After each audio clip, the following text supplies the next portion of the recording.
आज की वीडियो में बात कर रहे हैं साइबर क्राइम पुलिस द्वारा बैंक अकाउंट फ्रीज को लेकर के। बैंक अकाउंट फ्रीज होना एक आम समस्या हो गया है। बहुत लोगों को ये समस्याएं देखने को मिल रही हैं, स्पेशली जो लोग ऑनलाइन कोई ट्रांजैक्शन करते हैं या ऑनलाइन कहीं से अर्निंग करते हैं, ऐसे लोगों को ज़्यादा ये समस्या देखने को मिल रहा है। उनके बैंक अकाउंट को तुरंत ही फ्रीज कर दिया जा रहा है।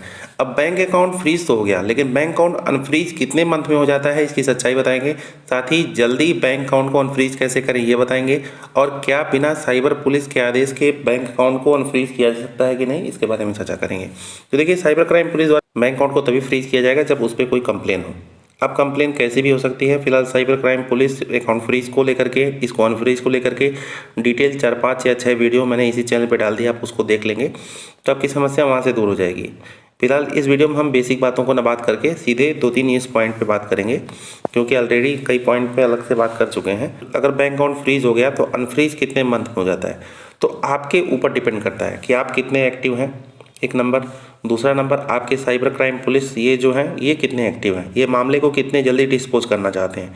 तीसरा होता है, अहम रोल निभाता है, जो कि कंप्लेनर होता है। जो कंप्लेनेंट होता है, जिसने कंप्लेन करी है, अगर वह बहुत ज़्यादा एक्टिव है तब जाकर के आपका केस जो है 1 साल बीत जाता है, 1 वर्ष बीत जाते हैं कि आपका बैंक अकाउंट अनफ्रीज नहीं हो पाता है। लेकिन अगर कंप्लेनेंट यानी कि जिसने कंप्लेन करा है वह एक्टिव नहीं है, उसने कंप्लेन करके बस छोड़ ही दिया है, बाकी इसमें कोई इंटरेस्ट नहीं दिखा रहा है, तो ऐसे में साइबर क्राइम पुलिस के पास एक पावर होता है जिसके तहत वह इस मैटर को डिस्पोज कर देते हैं। और जैसे ही डिस्पोज करेंगे आप उनसे एनओसी मांग सकते हैं, नो ऑब्जेक्शन सर्टिफिकेट, या तो वो आपके बैंक को मेल कर देंगे। अगर आप उनसे रिक्वेस्ट करेंगे तो आपके बैंक को उसी प्रकार मेल कर देंगे जिस प्रकार मेल करके उन्होंने फ्रीज कराया था। क्योंकि बैंक अकाउंट अनफ्रीज करना ये आपके बैंक का काम है। ये साइबर पुलिस के पास कोई ऐसा पावर, कोई ऐसा सॉफ्टवेयर नहीं होता है जिससे वह सेंट्रल लेवल से ही आपका बैंक अकाउंट फ्रीज कर पाए।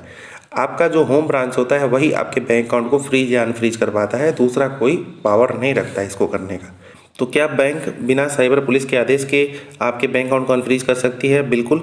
अगर थोड़ा बहुत केस है, अगर मैनेजर के पास डिस्क्रिमिनरी पावर होता है जिसके तहत आपके अकाउंट को अनफ्रीज कर सकता है, लेकिन वो ऐसा करे क्यों? आपके ऊपर क्या क्रेडिट है, क्या विश्वास है, इसके ऊपर डिपेंड करता है।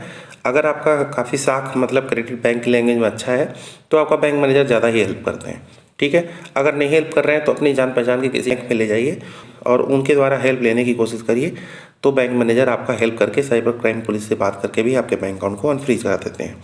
फिलहाल अगर मामला बड़ा है तब जाकर के आपको केवल वहीं जाना होगा जहां से आपके ऊपर कंप्लेन आई है। आप भले ही किसी भी डिस्ट्रिक्ट में रहते हो, किसी भी स्टेट में रहते हो, कंप्लेन जिस डिस्ट्रिक्ट से हुई है वहीं साइबर पुलिस के थाने पर आपको जाना पड़ता है। इसके लिए आप लायर भी ले सकते हैं, अलग अलग वीडियो में मैंने बताया भी है, एंड स्क्रीन में दे देंगे, आप समझ जाएंगे वहाँ से। फिलहाल बैंक अकाउंट अनफ्रीज मंथ की बात करें तो कोई इसका टाइम लिमिट नहीं होता है। आपका बैंक अकाउंट कम से कम 15 दिन, ठीक, और मैक्सिमम से मैक्सिमम 1 ईयर्स भी लग जाते हैं आपके बैंक अकाउंट को अनफ्रीज होने में। ये आपके ऊपर डिपेंड करता है। जितना ही पैरवी मतलब जितना ही इसमें ध्यान देंगे, जितना ही रिक्वेस्ट करेंगे, जितना ही अवेयर रहेंगे, उतना जल्दी आपका बैंक अकाउंट अनफ्रीज हो जाता है। अब जल्दी बैंक अकाउंट अनफ्रीज करने के लिए सबसे पहला कदम है जहाँ पे कंप्लेन हुई है उस साइबर क्राइम पुलिस से मिलना। अब ये पता कैसे चलेगा कहाँ से कंप्लेन हुआ है, तो बैंक मैनेजर बताएंगे। बैंक मैनेजर ना बता रहे हो तो आप किसी जान पहचान के आदमी को लेके जाइए बैंक, वहाँ बैंक मैनेजर आपको हेल्प जरूर कर देंगे। आपको पता चल गया कहाँ से कंप्लेन हुई है, वहाँ के साइबर पुलिस से आपको कांटेक्ट करना है या खुद ही जाना है, या तो आप अगर डर रहे हैं तो एक आप एडवोकेट ले लीजिए और जा कर के अब वहाँ एडवोकेट ले सकते हैं। अगर आपको वहाँ जाने में डर लग रहा है साइबर क्राइम पुलिस ऑफिस में, तो आसपास जो भी कचहरी, कोर्ट, तहसील है, वहाँ जा कर के आप एडवोकेट हायर कर सकते हैं, उनको भेज सकते हैं, वो आपकी समस्या का निदान कराएंगे। या आप अपने ही डिस्ट्रिक्ट, अपने ही जगह से आप एडवोकेट ले जा सकते हैं, ठीक। एडवोकेट ऑल ओवर इंडिया में कहीं भी प्रैक्टिस कर सकते हैं, कहीं भी अपनी बात रख सकते हैं। तो आपने जाना कि कितनी आसानी से बैंक अकाउंट को अनफ्रीज कराने का क्या क्या तरीका है।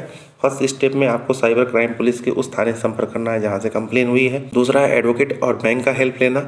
और तीसरा है आप खुद ही साइबर क्राइम पुलिस से बात करते रहें, उनसे रिक्वेस्ट करते रहें। जितना जल्दी वो आपके बैंक को मेल कर देंगे, एनओसी भेज देंगे, तुरंत ही आपका बैंक अकाउंट अनफ्रीज हो जाता है। इसमें डरने वाली बात बिल्कुल शून्य होनी चाहिए। आपको कोई डरा रहा है तो आपको बिल्कुल डरना नहीं है। बिल्कुल बैंक अकाउंट फ्रीज एक आम बात है। जिस प्रकार बैंक अकाउंट डॉर्मेंट हो जाता है, मतलब आप काफ़ी दिन तक यूज़ नहीं करते हैं, वह भी बैंक की ही समस्या है। इसी प्रकार बैंक अकाउंट फ्रीज को भी लेकर भी आप इसी तरह की समस्या से अवगत रहिए। इसमें डरने, घबराने, परेशान होने की बिल्कुल भी आवश्यकता नहीं है। फिर भी यदि आपको कोई दिक्कत हो, काफ़ी सारे हमारे वीडियो पड़े हैं cyber crime police bank account freeze को लेकर के, उसको आप देख लीजिएगा, आपकी समस्या मैक्सिमम दूर हो जाएगी। फिलहाल 2-3 बातें मुख्य थी जो बार बार आ रही थी, उसके माध्यम से हमने वीडियो के माध्यम से आपको बताया है। कुछ और पूछना हो कमेंट बॉक्स में लिखिएगा।